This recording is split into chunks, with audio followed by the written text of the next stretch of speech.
सोलापूर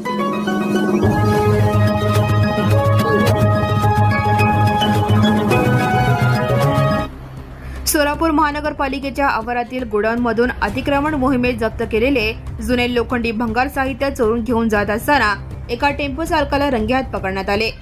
या खळबळजनक प्रकरणाची गंभीर दखल घेत पालिकेचे उपअभियंता अविनाश अशोक वाघमारे यांनी सदर बाजार पोलीस ठाण्यात दिलेल्या फिर्यादीवरून अतिक्रमण प्रतिबंधक अधीक्षक जगन्नाथ बनसोडे, कनिष्ठ अभियंता दीपक कुंभार, स्टोअर कर्मचारी सचिन गाडे, टेम्पो चालक जमीर हैदर इनामदार वय 47 राहणार नई जिंदगी सोलापूर व देखरेख करणारे कर्मचारी व अन्य 3 अनोळखी इस्मान विरुद्ध सोमवारी रात्री 10:50 सुमारास गुन्हा दाखल झाला आहे।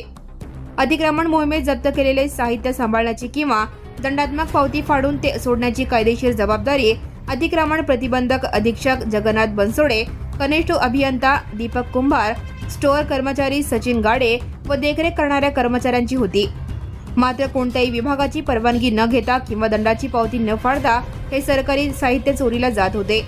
या सर्व अधिकाऱ्यांनी आणि कर्मचाऱ्यांनी आरोपींची संगनमत करून चोरीला पाठबळ दिल्याचे फिर्यादीत नमूद करण्यात आले आहे। या धमाल वाहतूक गाडी आणि भंगारसह एकूण 1,30,000चा मुद्देमाल जप्त करण्यात आला आहे।